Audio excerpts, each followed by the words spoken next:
Jake et Sam Taylor garent leur camion devant une ancienne maison de style victorien. Jake admire la beauté de la structure, tandis que Sam continue de consulter son téléphone portable. Jake demande à Sam de monter les escaliers et lui explique que les propriétaires souhaitent restaurer la maison pour qu'elle retrouve son allure d'origine. Sam demande par où il devrait commencer. Jake répond qu'il faut d'abord rétablir l'électricité. Tous deux descendent au sous-sol à la recherche du disjoncteur. Jake allume les lumières et remarque alors un appareil ancien et étrange au mur, un baromètre. Pendant qu'il l'étudie, Sam reçoit un message de quelqu'un lui demandant s'il sera libre plus tard. Il demande à Jake combien de temps il prévoit de travailler car il a des projets pour la soirée. Ce soir-là, Sam retrouve une dénommée Francesca dans un bar. Il se présente et s'excuse de son retard, mentionnant que son frère Jake est encore sur place. Francesca lui demande pourquoi il aborde ce sujet, et Sam explique que Jake est devenu difficile à vivre ces derniers temps, surtout depuis qu'il a adopté un enfant avec sa compagne. Intriguée, Francesca pose d'autres questions et Sam lui montre une photo de la famille de Jake. Le lendemain matin, Francesca conduit Sam jusqu'à la vieille maison victorienne, où Jake l'attend déjà. En montant les escaliers, Jake lui demande s'il a songé à se lancer à plein temps dans le métier de la restauration de maisons. Sam répond que non, qu'il a d'autres objectifs en tête. Jake insiste, lui disant qu'il est temps de prendre la vie plus au sérieux, et lui rappelle que son dernier grand projet consistait à chercher une carte de baseball de Honus Wagner dans des vides-greniers, dans l'espoir de la revendre une fortune. Sam rit et dit que cela vaut toujours la peine d'essayer, mais Jake reste ferme, souhaitant que son frère trouve une véritable orientation. Il commence bientôt à travailler sur la maison, ponçant le vieux bois, retirant les planches de sol endommagées et serrant les vis desserrées, travaillant avec acharnement tandis que la lumière du soleil disparaît. Plus tard dans la nuit, alors qu'il retire un grand morceau de bois, Sam remarque quelque chose d'inhabituel, une petite poignée en métal cachée sous le plancher. Il tire dessus et découvre un espace secret sous les lattes. À l'intérieur, il trouve une vieille boîte à biscuits couverte de poussière. Sam l'ouvre immédiatement. À l'intérieur se trouvent des allumettes avec le mot « Cavatch » sur l'étiquette, ainsi qu'une photo floue d'une belle femme. En regardant la photo, quelque chose en elle lui semble étrangement familier.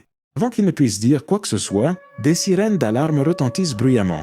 Une tempête approche. À cause de l'orage, Jake et Sam rentrent rapidement tous les outils et fournitures à l'intérieur de la maison.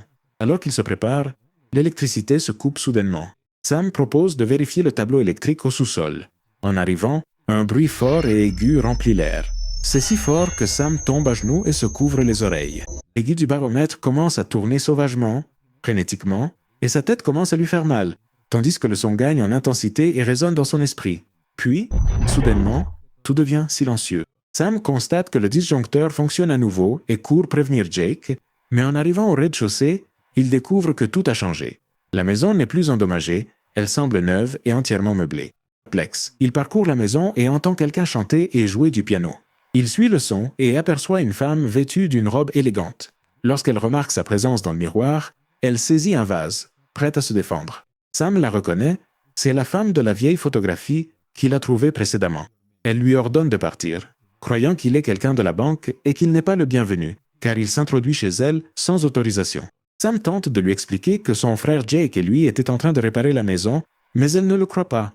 Au lieu de cela, elle se met à le poursuivre alors qu'il cherche Jake, en montant les escaliers en courant. Elle saisit un fusil et exige qu'il explique pourquoi il est réellement là. Faute de quoi elle l'attaquera. Sam continue d'avancer, descendant les escaliers, et la femme, voyant sa mère arriver dehors, dit rapidement à Sam de partir, l'assurant que s'il veut rester en sécurité, il vaut mieux qu'il sorte tout de suite, car sa mère est encore pire qu'elle. Sam s'éclipse par la porte arrière juste au moment où la femme plus âgée entre. Elle appelle sa fille Evelyn, lui demandant si quelqu'un était avec elle. Evelyn répond que non, sans hésiter. La mère sourit et dit que son fiancé, William, lui a acheté une robe neuve pour leur fiançailles. Elle lui tend une boîte et lui demande de vérifier si elle lui va bien. Pendant ce temps, Sam se promène dans la ville voisine, impressionné par les bâtiments et les vêtements d'époque. Il aperçoit une affiche dans la rue et s'approche pour la lire, stupéfait de voir que l'année indiquée est 1919. De retour à la maison, Evelyn sort des disques cachés dans le mur, les pose sur un tourne-disque et chante doucement pendant que la musique joue, mais sa mère l'entend et revient dans la pièce.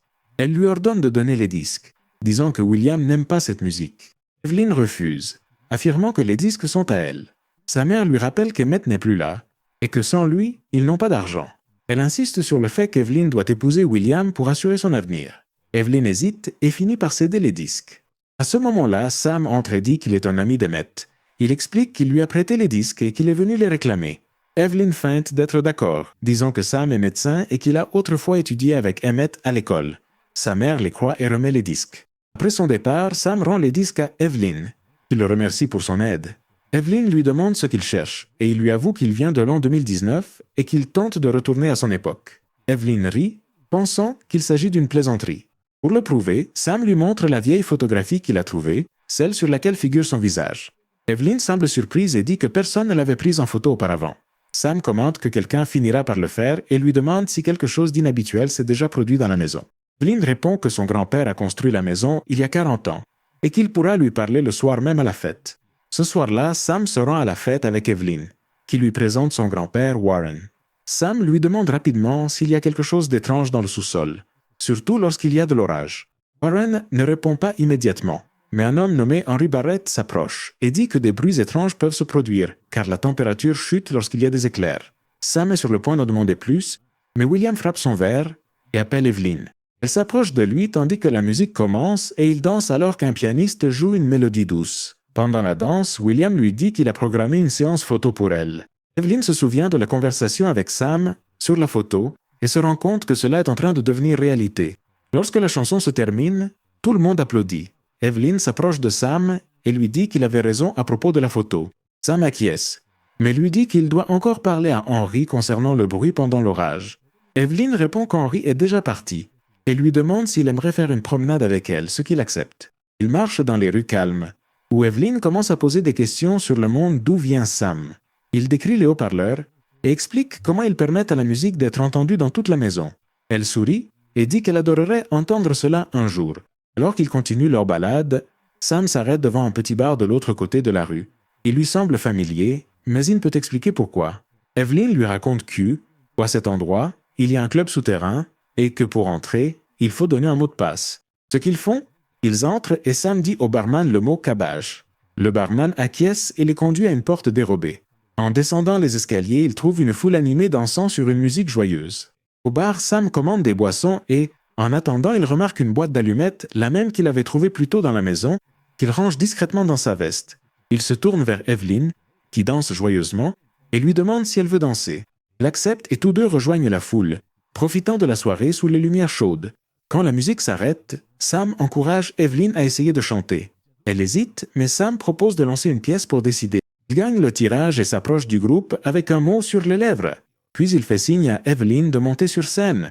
Quand elle commence à chanter, sa voix surprend tout le monde, même elle-même. À la fin, la foule applaudit avec enthousiasme. Plus tard, Sam et Evelyn quittent le club. Il lui confie combien il a apprécié la musique et à quel point la prestation était impressionnante. Elle, souriante, lui dit qu'en réalité, elle ne regardait pas beaucoup le public, mais qu'elle était concentrée sur autre chose.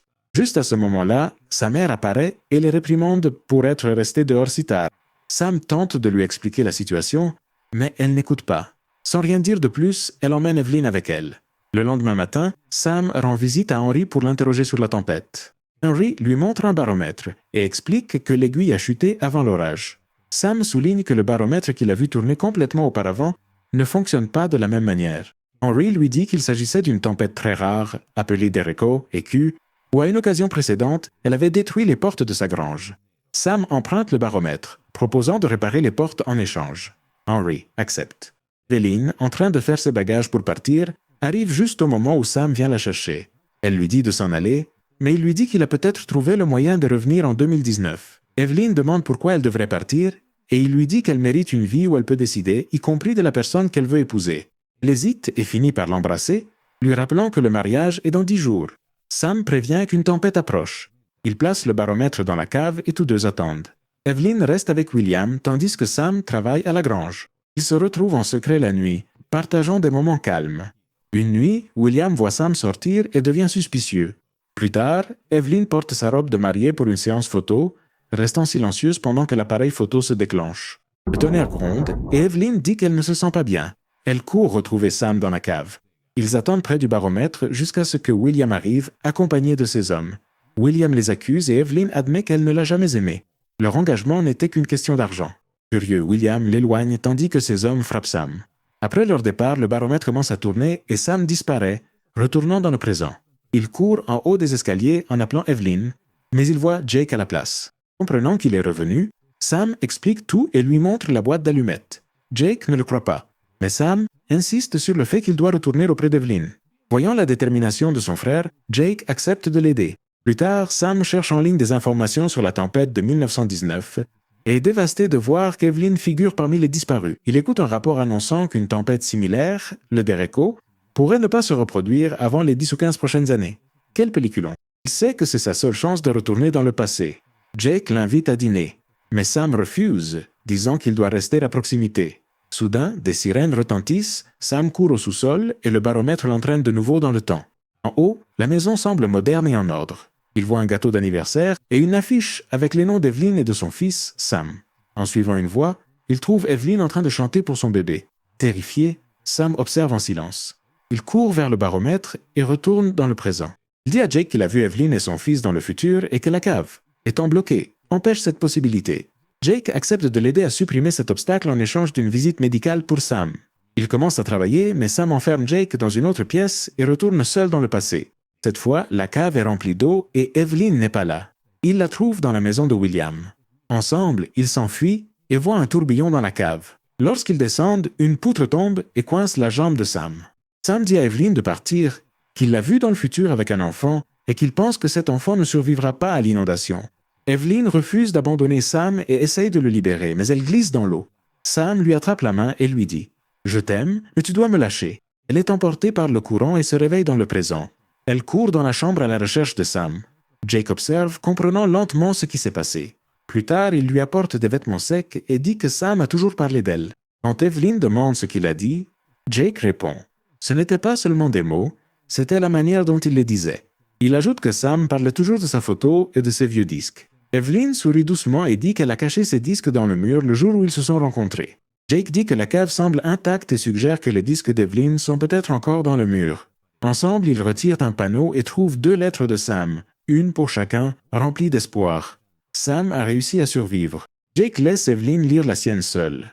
Sam y dit qu'elle a vécu, que la tempête n'est jamais revenue, qu'elle a trouvé la paix dans le passé, et l'encourage à avancer sa vie l'attend encore. La lettre pour Jake dit simplement « Il est temps de construire ta propre maison » et contient une carte rare de Honus Wagner, qui vaut une fortune.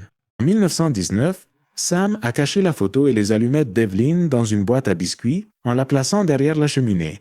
Il lance sa propre entreprise de construction et trouve la paix dans ce passé. Dans le présent, le fils d'Evelyn demande « Y a-t-il quelqu'un dans l'escalier ?» Elle répond que non, mais ensuite elle revient seule, les yeux pleins de larmes. Il n'y a personne, mais l'amour est toujours là.